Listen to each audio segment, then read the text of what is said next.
መታችሁ ምትሉት ከጠፋችሁ ብትችሉ ዝም ብላችሁ ያባታችሁ ቤት አይደል ቁሙ ዝም ብላችሁ እዚህ ገብታችሁ ራሱ አንዳንድ ጊዜ ጭንቀት ይበዛና ቃላት ያጥርና ኃጢአት ይደራረብና አፍን መክፈት ያቅታል። ገብቶ ዝም ብሎ ቢቻል ማልቀስ ጥሩ ነው። እግዚአብሔር ከሺህ ቃላት አንድ ዘላላ እንባን ይወዳል። እዚህ ገብቶ ማልቀስ እና እግዚአብሔር እውነተኛ ረዳቴ ነው። ወረት የሌለው ትናንት ረድቶ ዛሬ ችል የማይል አፍ ላይ የሌለው በሌላ ፍቅር የማይወሰድ ወዳጅ የማይለውጥ ስንለወጥ የማይለወጥ አባት እግዚአብሔር ነው። አሁን ዝም ብለህ መጥተህ እግዚአብሔር ሆይ ሳንል ዝም ብለን እንዲሁ ቆም ምብንል ይሰማል፣ ልብን ያዳምጣል። እግዚአብሔር 100 ኪሎ ሜትር የምድር ውስጥ ከተማ ቢሰራ አንድ ሰው አይድንም። እግዚአብሔር ፊት ከሆነ ግን መሃል ላይ እዚህ መሃል ከተማ ላይ ምንም አይሆንም። እግዚአብሔር ጸሎታችን አልሰማን ያለ የሚመስለን በካህናት ላይ ያላችሁ እምነት እየቀነሰ ስለመጣ ነው። እውነት ነው፣ እኛ ኃጢአት እንሰራለን። ግን ኃጢአታችን ለራሳችን ትታችሁት እናንተ በእግዚአብሔር ብታምኑ ትጠቀሙ ነበር። ግን ነውር ለቃሚ ሆናችኋል። ከዚያ የተነሳ አትጠቀሙ። አንድ ሰው ብዙ ቀን ክፉ ነገር አልደረሰበትም ማለት መጨረሻው ያምራል ማለት አይደለም። ጽዋው ሞልቶ እስኪፈስ እግዚአብሔር ሊታገስ ይችላል። ትዕግስቱን የፈጸመለትና ሰው በቸርነቱ መጠቅመጥ ያቃተውለት ግን የፍርዱን ጽዋ ይቀዳዋል። የእግዚአብሔር ፍቅር ሁኔታ የለውም ማለት ምን ማለት ነው? ጥሩ ሰው በሆንኩ ቀን የረዳኝ እግዚአብሔር በረከስኩ ቀን አይተወኝም። ስለዚህ እግዚአብሔር እውነተኛ ረዳት ነው። ሰው ግን ቀን የጣለለት ጥሎ ይሄዳል። እግዚአብሔር እውነተኛ ረዳት ነው። ሁሉ ነገር ሲያልቅ ብቻችን ስንቀር አብረውን የሚቆም እሱ። ፈሪ አትሁኑ፣ ጠንቋይ አትፍሩ። ውሸታም ነው ጠንቋይ፣ አትፍሩ። ምናልባት እደግምባችኋለሁ ምናምን ቢል ምንም አትፍሩ፣ አትደንግጡ። በእስራኤል ላይ ጥንቆላ በያዕቆብ ላይ ሟርት አይሰራም አይደለም ነው። የእግዚአብሔር ስም የጸና ግንብ ነው። እኔ ሁልጊዜ እናገራለሁ፣ የካህናት ስልጣን አሰጥም እናገራለሁ። ምናልባት ድግምት የሚችል ሰው ካለ ጀግና ለዋለሁ ይድገምብኝ ብያውቃለሁ። አሁንም ይቻላል። እንደ ወንድ የሆነ ጀግና በዓለም አለ የተባለ ጠንቋይ ይድገምብኝ ብያውቃለሁ። ይኸው አሁንም የምትሰሙ ካላችሁ ድገሙብኝ።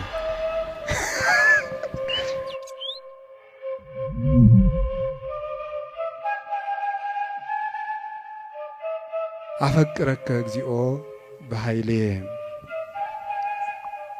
ጉልበቴ ሆይ እወድሃለሁ በሚል ርዕስ ነው የምንማማረው። የቅዱስ ዳዊት መዝሙር 17 ቁጥር 1 ላይ የምናገኘው ኃይለ ቃል ነው። እስኪ ሁላችሁም አቤቱ ጉልበቴ ሆይ እወድሃለሁ በሉ። ደግማችሁ በሉ። አቤቱ ጉልበቴ ሆይ እወድሃለሁ በሉ። ሶስተኛ አቤቱ ጉልበቴ ሆይ እወድሃለሁ። እሺ፣ መዝሙር 17 ቁጥር 1 ላይ ቅዱስ ዳዊት የተናገረው ኃይለ ቃል ነው።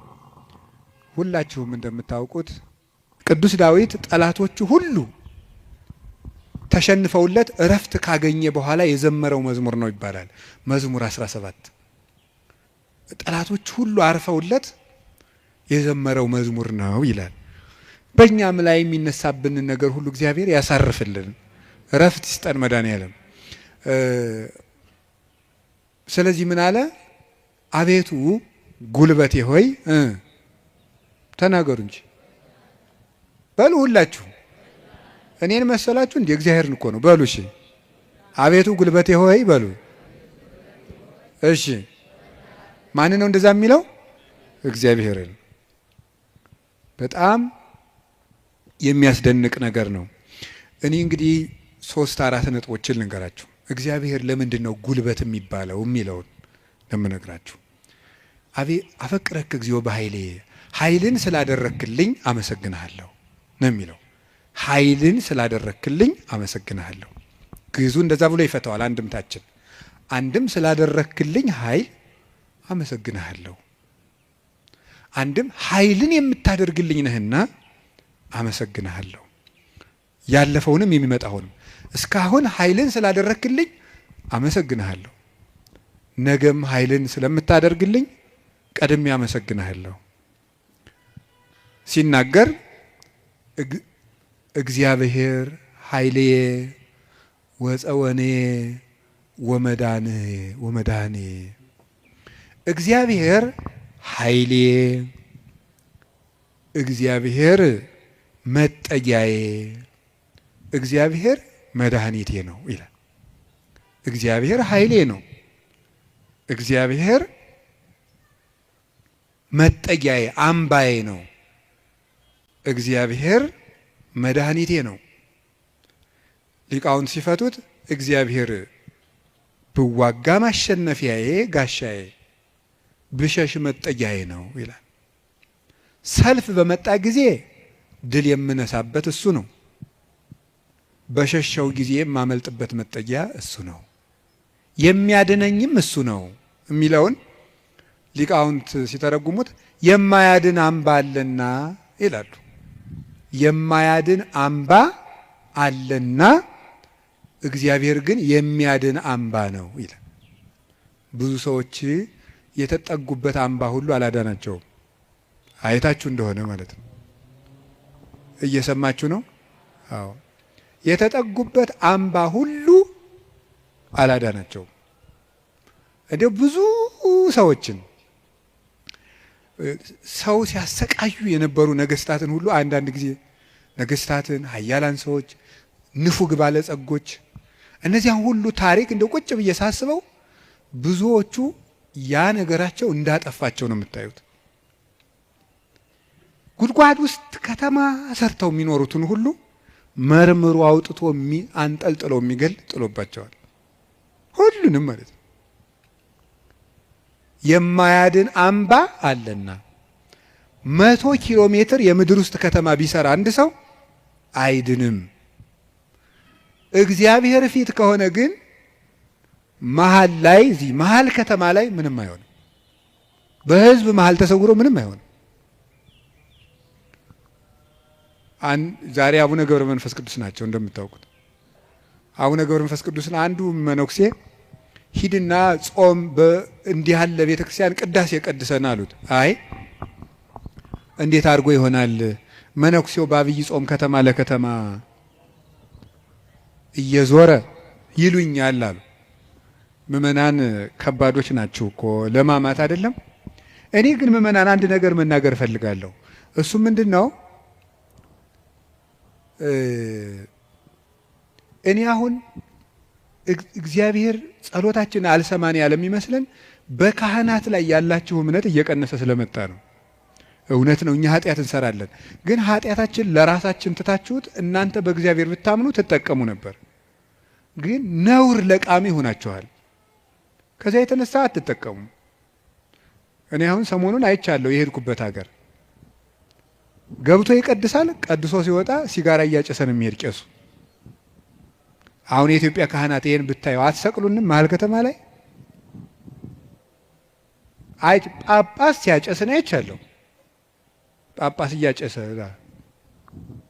ምን ትላላችሁ እስቲ? አሁን ጳጳሱ ሲጋራ እያጨሰ ቡል እኔ ጳጳሳት ያጭሱ የሚለዋች አልናገሩም። እነሱም አይሰሙኝም ብል ራሱ እነሱም አይሰሙም።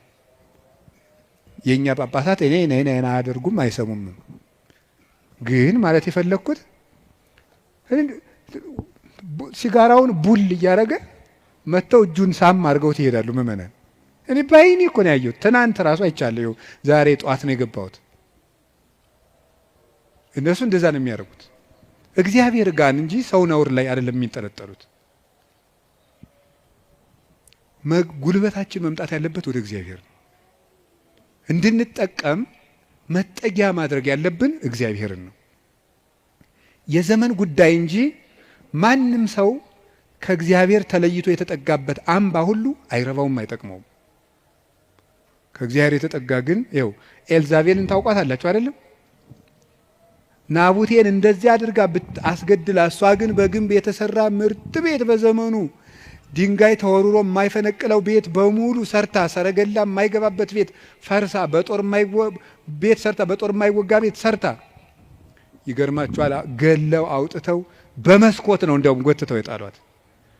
ደሟንም ውሻ ነው የላሰው። መጽሐፍ ቅዱስ ይናገራል። ይሄ የሚያድን አምባ እግዚአብሔር ነው። የሀብት አምባም አያድንም፣ የዘመድ አምባም አያድንም፣ የጦር የሰረገላ አምባም አያድንም። አንድ ሰው ብዙ ቀን ክፉ ነገር አልደረሰበትም ማለት መጨረሻው ያምራል ማለት አይደለም። ጽዋው ሞልቶ እስኪፈስ እግዚአብሔር ሊታገስ ይችላል። ትዕግስቱን የፈጸመለትና ሰው በቸርነቱ መጠቅመጥ ያቃተውለት ግን የፍርዱን ጽዋ ይቀዳዋል። የሚያድን አምባ እግዚአብሔር ነው። እግዚአብሔር አምባዬ ነው ተጠግቼ የማርፍበት። የሚያድን አምባዬ እግዚአብሔር ነው።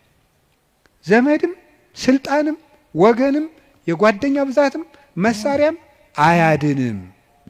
የሚያድነው እግዚአብሔር ነው። ለዚህ ነው ኃይሌ ወፀወኔ ብሎ ወመድኃኔ የጨመረበት። የሚያድን አምባዬ አምላኬ ረዳኤ ወቱ የከልቦቱ ፈጣሪዬ እውነተኛ ረዳቴ ነውና እታመንበታለሁ። እውነተኛ ረዳቴ ነው ብሏል። እውነተኛ ረዳቴ ነው ሲል እውነተኛ ረዳት ማለት ምን ማለት ነው? እውነተኛ ረዳት ለምሳሌ አሁን ሰው እንጀራ አብልቶ እያበላ ብር ሰጥቶ ብር የሰጠውን ሰውዬ ቪዲዮ ይቀርጻል። ልብስ አልብሶ ቪዲዮ ይቀርጻል። አሁን ደግሞ በእነዚያ ሰዎች ላይም አትፍረዱ። እንደዚህ ስላችሁ አንድ ሰውዬ ነበር ቅዱስ ዮሐንስ አፈወርቅን ሄዶ እንዲህ ያለው፣ መምህር ሆይ ምጽዋት መመጽወት እወዳለሁ፣ ስመመጸውት ደግሞ ስመሰገን ደስ ይለኛል። ስለዚህ ውዳሴ ከንቱ ካለበት ጽድቁ አይጠቅመኝም ማለት ነው። ምጽዋቱን ልተወው ትላለህ ወይስ እንዴት ታላድርግ አለው። ተወው አለው። አይ ምጽዋቱን ተወው ካልከኝ ማነው ውዳሴ ከንቱን ተወው ካልከኝ ምጽዋቱን ምተዋለሁ አለው። በል እንግዲህ ከነ ውዳሴ ከንቱ መጹት አለው። ምክንያቱም ሰው አዝመራ ዘርቶ ምንም ባይጠብቀው ለእሸት ያህል ጥቂት አያጣም። አንተም ከነ ውዳሴ ከንቱ ስጥ ዝም ብለህ እግዚአብሔር በረዴቱ ዋጋ አይነሳህም አለው። ስለዚህ እገሌ መመስገን ፈልጓል አትበሉ። ይፈልግ፣ እኛ ምን አገባን? ይፈልግ ማለት የፈለኩት ግን እውነተኛ ረዳት የተባለው በመርዳቱ የማይመካ እግዚአብሔር ነው። በመርዳቱ አይመካም። ገብቷችኋል አይደል? አንዳንድ ሰው ሱሪ ገዝቶ አቀማመጣችሁን ሁሉ ኦዲት ማድረግ ይጀምራል። ሱሪ ከገዛላችሁ አንተ ጭቃ ላይ ለምን ትቀመጥ የሚል ሱሪቱን እያየ ነው እሱ ስለገዛ ሊል ይችላል ነው። እኔ ያላየው እንደዛ የሚያደርግ ሰው አይቻል አውቅም። እንደሱ ነው የምታደርገው የሚል ማለት ነው። በይፋ መከራ የሚያለ እውነት የሚመጻደቅ ኧረ እንረጋጋ። በማን ላይ ነው ለዚህ የበቃን? አናውቅህም፣ ውሃ ቀቅለህ የምታድር አልነበርክም የሚል ሰው አለ። እንደዚህ ጠቅ የሚያደርግ በነገር መርሽ። እግዚአብሔር እንደዚያ ባሽሙር አይወጋም ሰጠው ብሎ እውነተኛ ረዳቴ ነው ያለው እሱ ነው። እግዚአብሔር ሳይሰለች ይረዳል። ሁልጊዜ ነው የሚረዳው። እግዚአብሔር ምንድን ነው የምትሉት? አንኮንዲሽናል ላቭ ነው የምትሉት መሰለኝ አሉ።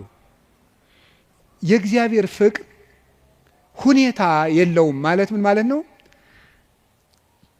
ጥሩ ሰው በሆንኩ ቀን የረዳኝ እግዚአብሔር በረከስኩ ቀን አይተወኝም። ስለዚህ እግዚአብሔር እውነተኛ ረዳት ነው። ሰው ግን ቀን የጣለለታ ጥሎ ይሄዳል። እግዚአብሔር እውነተኛ ረዳት ነው። ሁሉ ነገር ሲያልቅ ብቻችን ስንቀር አብረውን የሚቆም እሱ ነው። የእግዚአብሔር ቤተሰቦች እግዚአብሔር እውነተኛ ረዳት ነው ማለት እሱ ነው።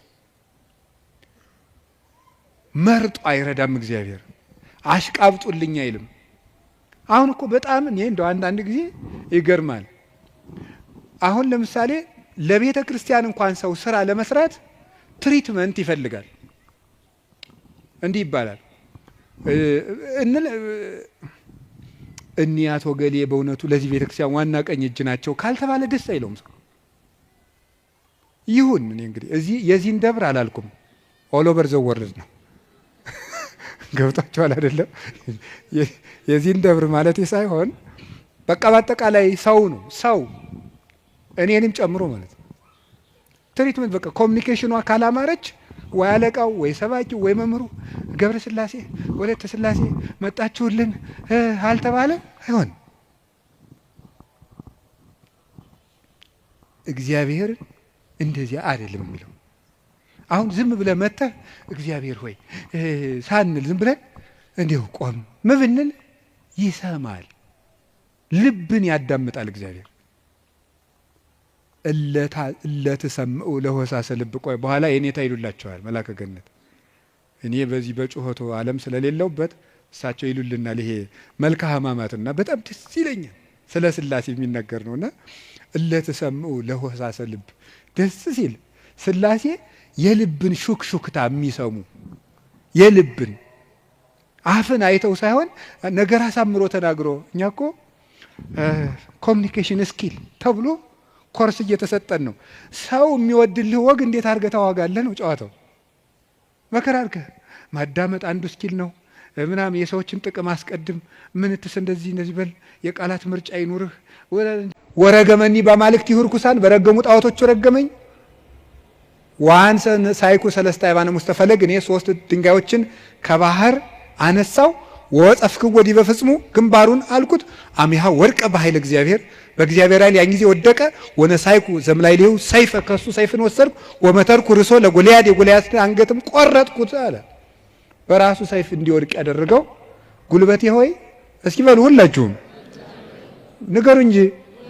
ያው ይሄን የሚያደርገው የእግዚአብሔር ስም ነው። ቅዱስ ዳዊት አንተ ብላቴና ጨንገር ይዘህ የምትመጣ እኔ ውሻ ነኝ ነበር ያለ ጎልያድ። እና እንግዲህ ስጋህን ለሰማይ አዕዋፍ ለምድር አራዊት ቆራርጬ ሰጠዋለሁ አለው። አዎ አንተ ከውሻም ታንሳለህ። ውሻ ጌታውን ያውቃል፣ አንተ ግን ፈጣሪን አታውቅም። አንተ በሰይፍ ትመጣለህ፣ እኔ ግን አንተ በምትገዳደረው በእስራኤል አምላክ ስም እመጣለሁ አለው። የእግዚአብሔርን ስም ይዞ ሄደና ያንን 6 ክንድ እስራኤልን ያስጨነቀ ሰው ገረሰሰው። ስለዚህ ጉልበቱ እግዚአብሔር ነው። ጉልበቴ ሆይ እወድሃለሁ አለው። ከገዛ ቤተ መንግስቱ አኪጦፌል የሚባል መካሪ ተነስቶ አቤሴሎምን የገዛ ልጁን አስነስቶ ምንድነው ያደረገ? ዳዊትን ሲያዋርደው የዳዊትን ሚስቶች በሙሉ እስራኤል በተሰበሰቡበት ድንኳን አስጥሎ አገር እያየ የአባትህን ሚስቶች ድፈራቸው ብሎ ገብቶ የአባቱን ሚስቶች እንዲደፈር በመጽሐፍ ቅዱስ የተጻፈ ነው አድርጎ አኪጦፌል የሚባል ሰው አዋረደው። ዳዊትን ሄደ፣ ተሳድ ወጥቶ ሄደ ከቤተ መንግስቱ። ዳዊት ኃያል እኮ ነው። ስሙ ሲጠራ እኮ ሽም ይደነግጥለት ነው። ኃያላን የጦር መሪዎች አሉት። ግን ምንድነው ያደረገ? እግዚኦ ሚበዙ ለይሳቅዩን ብዙሃን ቆሙ ላይ ሊ ብዙሃን ይቤልዋ ለነፍሴ እያድህነኪ አምላክኪ አንተስ እግዚኦ ምስካዬ አንተ። አቤቱ የሚያስጨንቁኝ ምንኛ በዙ፣ ብዙዎች በእኔ ላይ በጠላትነት ቁመዋል፣ ሰውነቴንም የሚያድንሽ የለም ይሏታል። አቤቱ አንተ ግን መጠጊያዬ ነህ፣ ከራሴ ላይ በላይ ያለ ዘውድም አንተ ነህ እያለ በልቡ ተንበልብሎ ካሸዋ ላይ ወድቆ ያለቅስ ነበር። የዚያ ጊዜ አኪጦፌል ይገርማችኋል፣ አገሩ ገብቶ ዳዊት ከተመለሰ አይምረኝም ብሎ በገዛ እጁ ታንቆ ሞተ። ዳዊት አኪጦፌል እንዲህ ብሎ ሲመክር ማዶ ላይ ደግሞ በመጽሐፈ ሳሙኤል እንደተጻፈው ማዶ ሄዶ ዮርዳኖስን ሸገር ብሎ በቀትር እግዚኦ እልዋ ለምክረ አኪጦፌል፣ አቤቱ ጌታዬ የአኪጦፌልን ምክር አፍርስበት ይላል። በዳዊት ሞት እየተመከረ ዳዊት ምን ያደርጋል? አቤቱ የአኪጦፌልን ምክር አፍርስበት ይላል። የመከረበትን ሰውዬ ሄዶ እንዳያስረው ተሰዷል። ጉልበት የለውም ዳዊት፣ ሰራዊት አልቆበታል። ስለዚህ ምን አደረገ? አንድ ጉልበት አለው፣ እግዚአብሔር ነዋ። የአኪጦፌልን ምክር አፍርስበት አለው። አኪጦፌል ምን አደረገ? መላው አእላፈ እስራኤል ሰብስብ፣ የዳዊትን ሚስቶች በአደባባይ አስነውራቸው። የዚያን ጊዜ ዳዊት እንደተዋረደ ቀን እንደጣለው የእስራኤል ሰዎች ያውቃሉ። ያን ጊዜ ዳዊትን ተከትለን ሄደን እንግደለዋል፣ የአባትህን አንገትም ቆርጫ እመጣልሃለሁ ብሎ መከረ። እንዲህ ብሎ ሲመክር ዳዊት ምን አለ? አቤቱ የአኪጦፌልን ምክር አፈርስበት ሲል ምን አለ መሰላችሁ? እግዚአብሔር በጠላቱ በአቤሴሎም ላይ የምክር ጥርጥር አሳደረ። አይ የአንድ ሰው ምክር አይመቃም፣ ሌላ ሰው ምክርን ጨምር የተባለ አለና የዳዊት የቀድሞ አማካሪ የነበረ ኩሲ የሚባል ሰው ነበረ። ሽማግሌውን ኩሲንም እስኪን ጠይቀው አለው። ኩሲ እንደምን አለ? ደህና ነኝ። ምን ነው ቀድሞ ስታማክረው የነበረው ዳዊት ሲሰደድ እዚህ ቀረ? እኔ ምን ጊዜ የምማማክር እግዚአብሔር የቀባውን አለው። ውስጡ ቅኔ ነው። ቅኔው ምንድነው? አሁንም እኮ የማን አማካሪ ነኝ እያለው ነው። አንተንማ እግዚአብሔር አልቀባም እያለው ነው። አሁንም የሱ ነኝ እያለው ነው። ለሱ ግን የመሰለው ምን እያለው ነው? አንተን ከሾመ ያንተ አማካሪ ሆናለሁ እያለው መስሎታል። እዛ ምን አደረገው? አኬጦፌል ምን ብሎ መከረ? አኬጦፌል እንዲህ ብሎ መክሯል። አንተ ምን ትላለህ? አኬጦፌል ቶሎ ብለን ዳዊትን እንግደለው አለ። አንተሳ ምን ትላለህ አለው። ዳዊት ምን እያለ ነው? አቤቱ የአኬጦፌልን ምክር ተናገሩ እንጂ አፍርስበት በሉ እንጂ እያለ ያለቅሳል። ኩሲ መጣና ምን አደረገ? አይ እቺ ምክር አንዲት ናት፣ አንድ ምክርማ አይረባም፣ ከገሌ ምክር የገሌ ምክር ይሻላል ተብሎ የቤተ መንግስት ምክር ከአንዱ ምክር የአንዱ ምክር ተመርጦ ነው እንጂ የአንድ ሰው ምክርማ አይረባም። ስለዚህ ምክር ይመከር፣ ቆይ ውለን እንደር። አባትህ ዳዊትን ታውቀዋለህ፣ ኃያል ነው። እነ አበጋዞቹ እነ ኢዮአብም ኃያላን ናቸው። አሁን ሂደን ይፍጀነ እንዴ? ነገር ግን መላው አእላፈ እስራኤል ገና ይሰብሰቡ፣ ምክርም አበርክተን እንምከር። ከዚያ በኋላ ህዝቡን ከሰበሰብን በኋላ ዳዊትን ከተራራ ላይ ያገኘነው እንደሆነ አውርደን ከውሃው እንመጠብጠዋለን፣ ሜዳ ላይ ያገኘነው እንደሆነ እንደ በረዶ እንወርድበታለን። ይሄ ነው እንጂ አሁንም ሂደን እንፈጅ ብለህ ነው አለው። እሺ እንግዲያስ ያንተ ምክር ይሻላል አለው። በጎን ምን አደረገ? ኩሲ ዳዊትን በዚህ ባጠገብ አትደር፣ ዮርዳኖስን ተሻገር፣ ሊገልህ ሊመጣ ነው አለው። ዳዊት ይህን ሰምቶ ተሻግሮ ሄደ። ከዚህ በኋላ ምን አደረገ?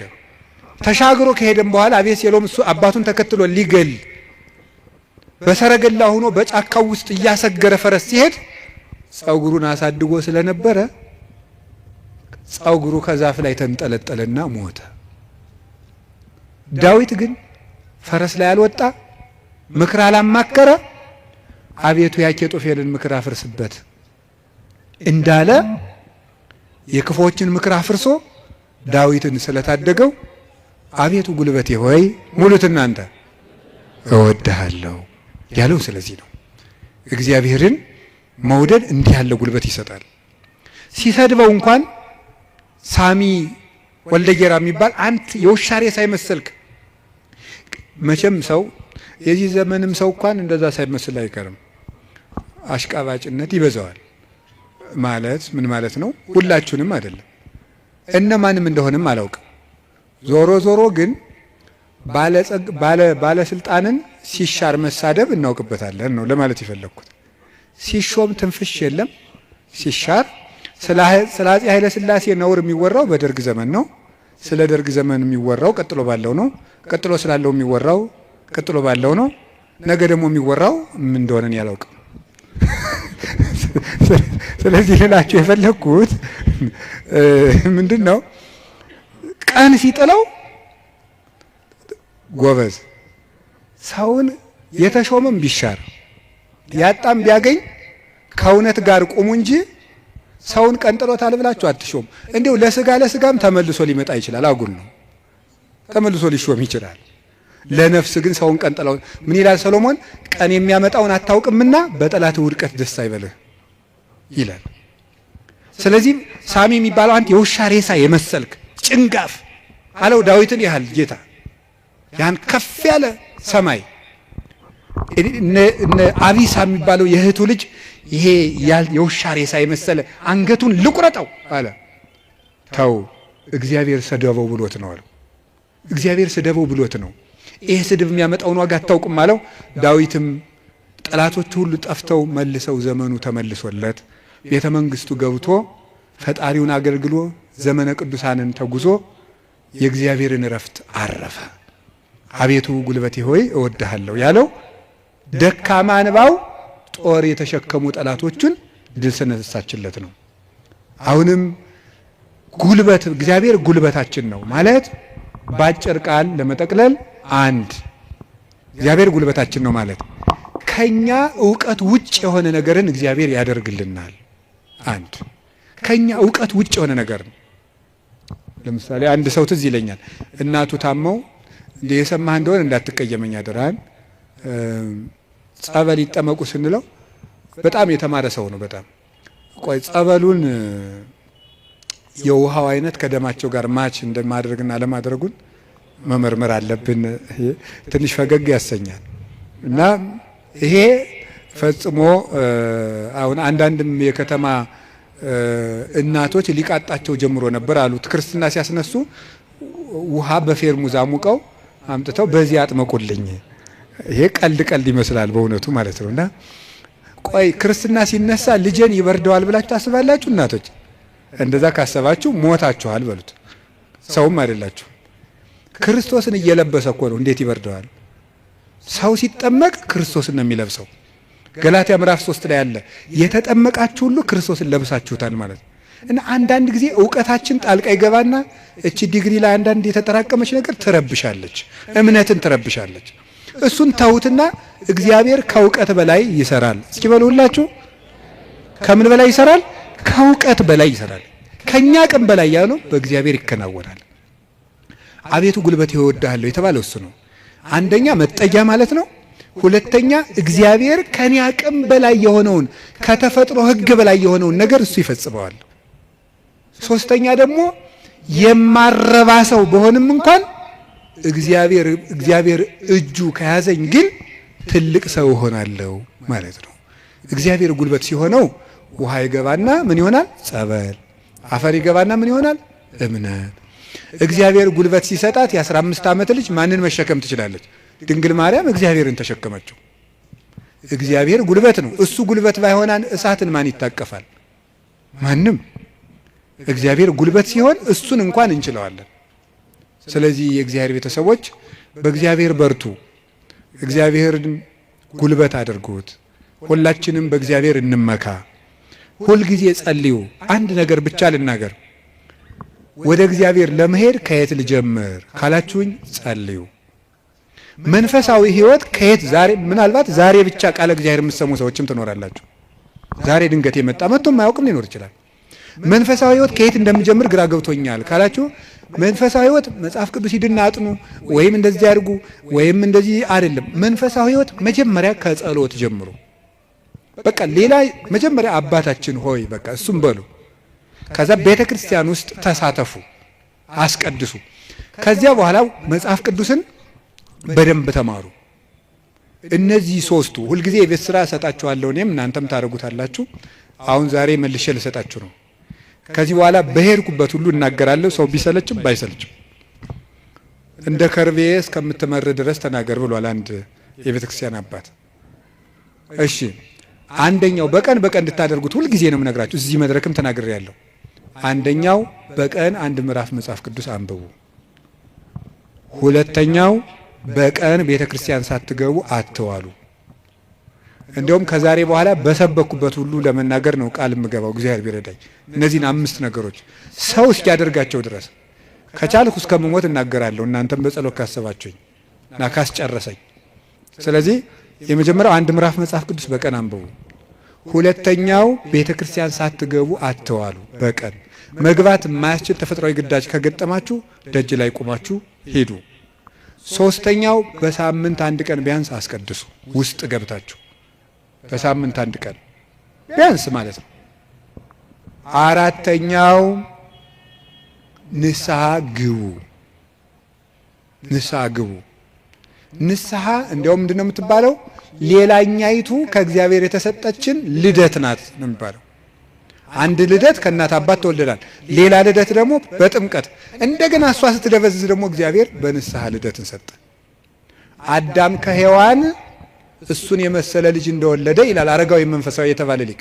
አዳም ሔዋን ከምትባል ሚስቱ እሱን የመሰለ ልጅ እንደወለደ ክርስቶስ ከንስሐ ማህፀን እሱን የመሰሉ ልጆችን ይወልዳል ይላል። ደስ አይላችሁም? አዎ። እዚያ ንስሐ ማህፀን ውስጥ ገብተን እንደገና ክርስቶስን የመምሰል አባታችን እግዚአብሔርን የመምሰል እድል አለን። እሱ የመንፈስ ቅዱስ ጉልበት ስለሆነ ነው አቤቱ ጉልበቴ ሆይ እወድሃለሁ እንድንል የፈለግኩት። ንስሐ ግቡ። የመጨረሻው ጸልዩ። ሳትጸልዩ አትብሉ። ሳትጸልዩ እቤት አትውጡ። ብትችሉ ስግደት ስገዱ። ጥቂት ስገዱ። ትንሽ ከቻላችሁ 41 ካቃታችሁ 21 ካቃታችሁ 7 ካልሆነም 3። ይኸውላችሁ እኛ ለእግዚአብሔር ስንሰግድ ሰይጣን ከኛ እግር ይወድቃል። ሰው ለእግዚአብሔር ሲንበረከክ የሚያንበረከኩት ከእሱ ስር ይንበረከካሉ። ዳዊት ለእግዚአብሔር ይንበረከካል፣ እግዚአብሔር የዳዊትን ጠላቶች ለዳዊት ያንበረክካል። ቀመሩ ይሄ ነው።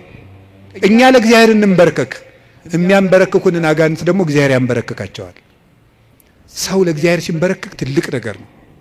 ስለዚህ ጥቂት ስግደት በቀን ስገዱ፣ ጸልዩ፣ ጸሎት አታቋርጡ። ለጸሎታችሁ ደግሞ ቀመር አታብጁለት። ማለት ምን ማለት ነው? ዛሬ ንጹህ ነኝ ልጸልይ፣ ዛሬ ረክሻለሁ አልጸልይም። በቃ ሁል ጊዜ ዝም ብላችሁ ጸልዩ፣ ሁል ጊዜ ጸልዩ። ይህን ያደረግን እንደሆነ እግዚአብሔር ጉልበት ይሆነናል ልላችሁ ፈልጌ ነው። መድኃኔዓለም ለሁላችንም ጉልበት ይሆነን። የትንሣኤውን ብርሃን ለሀገራችን ያብራልን። የጨለመብንን ነገር ሁሉ በትንሣኤው ብርሃን ያርቅልን። ለተጨነቁ ሁሉ መድኃኔዓለም ሰላምን ይስጥልን። አቤቱ ጉልበቴ ሆይ እወድሃለሁ። ወስብሐት ለእግዚአብሔር።